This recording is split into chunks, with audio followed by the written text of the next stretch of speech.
ঘোষণা দিয়ে যখন 2-3 দিন আগে থেকে ভাঙা হলো, এটা যদি সরকার প্রোটেক্ট করতে না পারে, আমি মনে করি যে এটা সরকারের ব্যর্থতা। কারণ সরকার যে কোনো সিস্টেমেই আসুক না কেন, যে পরিস্থিতিতেই আসুক না কেন, আপনাকে ধরে নিতে হবে এটা সরকার। এবং এই সরকার, আমার জানমালের দায়িত্ব এখন এই মুহূর্তে এই সরকারের। এটা তো আর শেখ হাসিনার মতো কথা আমি ডক্টর ইউনূসের সরকারি থেকে শুনতে চাই না যে বেডরুম পাহারা দেওয়ার দায়িত্ব আমাদের না। তাই 7 দিন 10 দিন রাস্তা বন্ধ করে ছেলেমেয়েরা আন্দোলন করেছে, পথচারীরা, বৃদ্ধ মানুষ। আমি এক মাকে কাঁদতে কাঁদতে দেখেছি, বয়স্ক মা, যে আমি কি করে হেঁটে রাস্তা পার হব। আপনি একটা সরকারের তো এই দায়িত্বগুলো নেয়ার কথা, তাই না?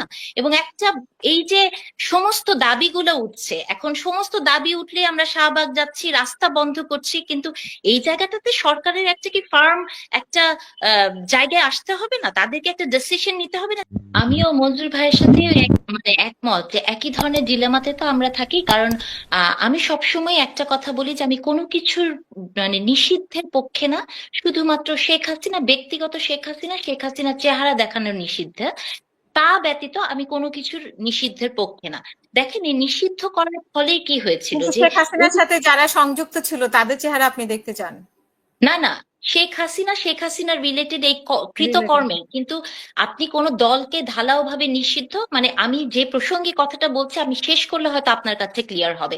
এই যে দেখেন, এই মানে জামাতকে নিষিদ্ধ করা হয়েছিল, তাই না? আমি জাহাঙ্গীরনগর বিশ্ববিদ্যালয়ে পড়াই এবং পড়েছি, এখানে শিবির নিষিদ্ধ, ঢাকা বিশ্ববিদ্যালয় শিবির নিষিদ্ধ করে কি হয় আসলে? দেখেন, এরা কিন্তু সবাই ওই মেইন স্ট্রিম দলটার ভিতরেই তাদের কাজগুলো করে। যেমন এই মুহূর্তে আমি, আপনি, আমরা কেউই কিন্তু কাউকে ঠিক সঠিকভাবে বলতে পারছি না যে ছাত্র উপদেষ্টাদের মধ্যে কয়জন শিবির থেকে এসছে, অথবা ছাত্রলীগে কয়জন শিবির আছে, অথবা ছাত্র দলে কয়জন আছে। তো এজন্য হয়েছে কি, রাজনীতি আপনাকে প্রকাশ্যভাবে করতে দিতে হবে, তাহলে সে তার আইডিওলজিটাকে সে ঘোষণা দিয়ে বলতে পারবে। এটা গণতান্ত্রিক দেশের একটা রাইট। তবে যে কথাটা আপনি বলছেন যেটা ভাইরাল হয়েছে আমিও দেখেছি। তবে আমার কাছে মনে হয়েছে যে একটা প্রেস কনফারেন্স চলছিল, কানে কানে কে কি কথা বলল, আমার মনে হয় না যে এটাতে ভাইরাল হওয়ার কিছু আছে। কোনো কিছু যদি সে ওপেনলি বলে, আমি সেটা নিয়ে ডিসকাস করতে পছন্দ করি। কারণ গত কয়েক বছর আমরা দেখেছি যে আপনি টেলিফোনে কথা বলছেন, সেটা আড়ি পাতা হয়েছে, এবং কয়েকটি টিভি চ্যানেল 1 ঘন্টা ব্যাপী অনুষ্ঠান করেছে। আমি মনে করি যে ডেটা প্রোটেকশন এবং ব্যক্তিগত কথাবার্তা কখনোই এমন করে আসার কোনো প্রয়োজন নেই। এই ছেলেটি যদি, ছাত্রদলের সভাপতি যদি সেটি মাইক্রোফোন নিয়ে সামনে বলে, আমি সেটা নিয়ে ডিসকাস করতে চাই। হ্যাঁ, তবে কানে কানে সে কি বললো, কানে কানে কথায় কানে চিল নিয়ে গেল, সেটা নিয়ে কথা বলার কোনো প্রয়োজন আমি মনে করছি না। তবে এটাই দেখলাম যে ভাইরাল হয়েছে।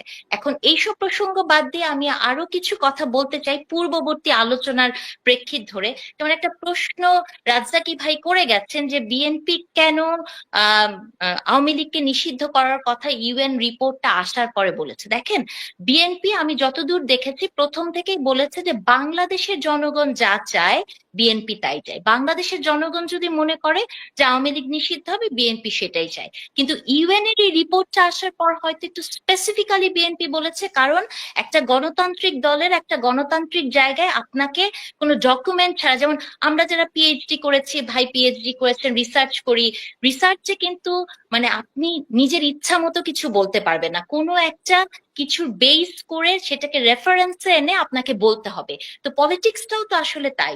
গণতান্ত্রিক চর্চা আপনাকে করতে গেলে আপনি যখন একটা একটা ভ্যালিড ডকুমেন্টস আপনার হাতে আছে, সেইটার উপর বেস করে বলাটাই কি অনেক বেশি সমীচীন না? যে আমি আওয়ামী লীগের এখন নিষিদ্ধ চাই বা কিছু, আমি এটাতে কোনো অন্যায় দেখি না। এখানে আরো কিছু কথা, রাজ্জাকি ভাই আসলে অনেক উত্তেজিত হয়ে গিয়েছিলেন, অনেক কথা বলেছেন। যেমন এটাও আমি মঞ্জুর ভাইয়ের সাথে একমত যে শিক্ষকদের গায়ে হাত তোলা, অপরাধের বিচার হতে হবে। শিক্ষক কেন, কারোরই গায়ে হাত তোলার আমি মনে করি না যে এটা আপনার মনে থাকলেও পাবলিক ফোরামে এসে আপনি যখন এটার একটা মানে তর্কের খাতিরেই হোক লেজিটিমেসি দেওয়ার চেষ্টা করেন, সেটা আসলে কোনো পজিটিভ ইম্প্যাক্ট এই সোসাইটিতে পড়ে না। আরো যে কথাটা বলতে, যে উনি আমাদের বলছিলেন যে শেখ মুজিবের বাড়ি ভাঙা হয়েছে। দেখেন, শেখ মুজিবের বাড়ি ভাঙা হয়েছে এটাতে কিন্তু আপনি কোনোভাবেই বিএনপি কে দোষারোপ করতে পারবেন। কারণ আমার মনে আছে, আমি যখন ছোট ছিলাম, স্কুলে পড়তাম, এই বাড়িটাকে কিন্তু জাদুঘর করা হয়েছিল বিএনপির সময়, এবং আমি নিজে টাকা দিয়ে টিকিট কেটে আমার বাবার সাথে তাকে দেখতে গিয়েছি। হ্যাঁ, এখন এই বাড়িটা যখন ভাঙা হলো, এবং এটা এমন না যে একটা ওই 5ই আগস্টের মতো একটা সাডেন ইনসিডেন্ট, এটা ঘোষণা দিয়ে যখন 2-3 দিন আগে থেকে ভাঙা হলো, এটা যদি সরকার প্রোটেক্ট করতে না পারে, আমি মনে করি যে এটা সরকারের ব্যর্থতা। কারণ সরকার যে কোনো সিস্টেমেই আসুক না কেন, যে পরিস্থিতিতেই আসুক না কেন, আপনাকে ধরে নিতে হবে এটা সরকার, এবং এই সরকার, আমার জানমালের দায়িত্ব এখন এই মুহূর্তে এই সরকারের। এটা তো আর শেখ হাসিনার মতো কথা আমি ডক্টর ইউনূসের সরকারি থেকে শুনতে চাই না যে বেডরুম পাহারা দেওয়ার দায়িত্ব আমাদের না, তাই না? তো যত কিছুই আপনি বলেন না কেন, এই দায়ভার সরকারকে নিতে হবে। প্রথম আলোর সামনে যেদিন গরু কাটা হলো, কত কিছু হলো, সেটাও কিন্তু 3 দিন আগে থেকে ঘোষণা দেওয়া হয়েছিল। তাহলে যখন সরকার জানে যে এরকম একটা ঘটনা ঘটতে পারে, তখন যদি এইটাকে প্রোটেক্ট না করতে পারে, সেই দায় কি আমি আপনি প্রান্তিক মানুষ হিসেবে নিব? আমি তো নিব না এটা দায়িত্ব। তাহলে সরকারে যখন আপনি থাকবেন, তখন যে কোনো ধরনের উনি যেটা বলছিলেন যে পুলিশ কি করছে, প্রশাসন কি করেছে। এখন তো আপা, পুলিশের তো একটা মানে আমি না আসলে আমি একটু ইন্টারাপশন করি। আপনি একজন শিক্ষিত মানুষ, ডক্টরেট, আপনি অনেক লেখাপড়া জানা মানুষ, আপনি মানুষ গড়ার কারিগর। প্রথম আলোর সামনে কিন্তু ফাইনালি পুলিশ গিয়ে বেধড়ক পিটিয়েছে, এটা আপনাকে মাথায় রাখতে হবে।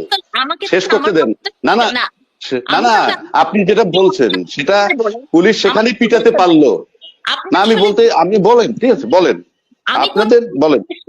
25 নম্বরের পরে তো পুলিশ না, সেনাবাহিনী সেখানে পাহারাও দিয়েছিল। যে আমার কথা হচ্ছে যে ফাইট করতে পারার সুযোগটা কেন করে দিল?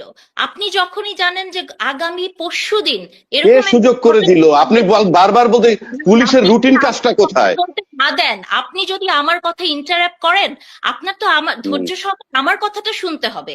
এটা তো একটা আমার কথায় আপনি এর আগে ঢুকেছিলেন আপনি আমার কথায়, ওটা অনেক পরে মনে করেন, আপনি যখন মনে করেন। তারপরে জি আমি আসলে কি বলবো, আপনি যদি কথা বলতে না দেন। আমার কথাটা হচ্ছে সেটা যে যখন একটা সরকার জানবে, এখন আপা আপনি যদি জানেন যে আপনার বাসায় পরশুদিন একটা বোম ফেলতে পারে, এখন আপনি কি সেটা পরশুদিনের জন্য অপেক্ষা করবেন যে বোম পড়ার পরে আমি পুলিশ পাঠাবো, নাকি পরশুদিনের আগের থেকে আপনি সেটাকে একটা প্রোটেক্ট করবেন? আমার পয়েন্টটা হচ্ছে এটা। মোদ্দা কথাটা হচ্ছে যে আপনি যে সরকারই থাকুক না কেন, সফলতার দায় আপনাকে নিতে হবে, ব্যর্থতার দায়ও আপনাকে নিতে হবে। এবং আমি মনে করি যে ডক্টর ইউনূসের এই সরকারকে আমরা প্রত্যেকেই সহযোগিতা করছি, আমরা প্রত্যেকেই এই সরকারের সফলতাটাই চাই, কারণ এটার সাথে আমাদের অস্তিত্বের একটা প্রশ্ন আমি যদি আছে। একটু অ্যাড করি, যে কোথাও দিচ্ছে কোথাও দিচ্ছে না, মানে কোথাও সুযোগটা তৈরি করে দিচ্ছে, আবার কোথাও দিচ্ছে না।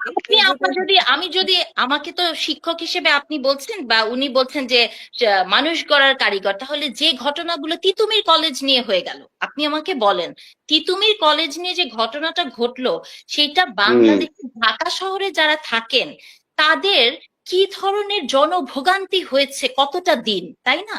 তাহলে এই রিয়াকশনটা, আপনি কি এটা মনে করেন যে 7 দিন 10 দিন রাস্তা বন্ধ করে ছেলেমেয়েরা আন্দোলন করেছে, পথচারীরা, বৃদ্ধ মানুষ, আমি এক মাকে কাঁদতে কাঁদতে দেখেছি, বয়স্ক মা, যে আমি কি করে হেঁটে রাস্তা পার হব? আপনি একটা সরকারের তো এই দায়িত্বগুলো নেওয়ার কথা, তাই না? এবং এই যে সমস্ত দাবিগুলো উঠছে, এখন সমস্ত দাবি উঠলে আমরা শাহবাগ যাচ্ছি, রাস্তা বন্ধ করছি, কিন্তু এই জায়গাটাতে সরকারের একটা কি ফার্ম একটা জায়গায় আসতে হবে না? তাদেরকে একটা ডিসিশন নিতে হবে না যে আমি ইচ্ছা করলে কি সব আন্দোলন সবসময় রাস্তা বন্ধ করে করতে পারি? এখন আপনি একটা দেশে, এবং আর বিষয় কি হয়েছে জানেন, যে আমরা গত 15 বছর, আমি 17 বছর বলবো, 15 বছর 17 বছর যে সাপ্রেশনের মধ্যে আমরা ছিলাম, আমরা কথা বলতে পারতাম না, যা কিছু ছিল, আমার তো এই সরকারের কাছে দাবি, আকাঙ্ক্ষা, আমার চাহিদা আকাশচুম্বী হবে। কারণ আপনি যখন কিছু পাচ্ছেন না, হঠাৎ করে আপনি দেখছেন আপনি কথা বলতে পারছেন, আপনি অনেক কিছু করতে চাচ্ছেন, চাইতে চাচ্ছেন। আমি এই সরকারকে নিজের মানুষ মনে করে বলি দেখেই তো তার কাছে আমার আশাটা অনেক বড়, তাই না? তাহলে এই জায়গাটা তো আপনাকে বুঝতে হবে। আমি এই সরকারকে, আমি মনে করি এটাই গণতন্ত্রের সুন্দর চর্চা, যে আপনি চোখে আঙুল দিয়ে সরকারকে বলতে পারবেন আপনি এটা ভুল করছেন বা আপনি এটা ঠিক করছেন। এটা বলতে গেলে যদি এত ধরনের, ধরেন আমাদের আবেগ উতলিয়ে পড়ে, তাহলে এটা তো এক ধরনের ঝামেলা। মানে প্রশংসা করতে হবে, তার সাথে সাথে ক্রিটিসিজমও থাকতে হবে। এটাই হচ্ছে গণতান্ত্রিক চর্চা, এবং আমি চাই এই চর্চাটাই থাকুক।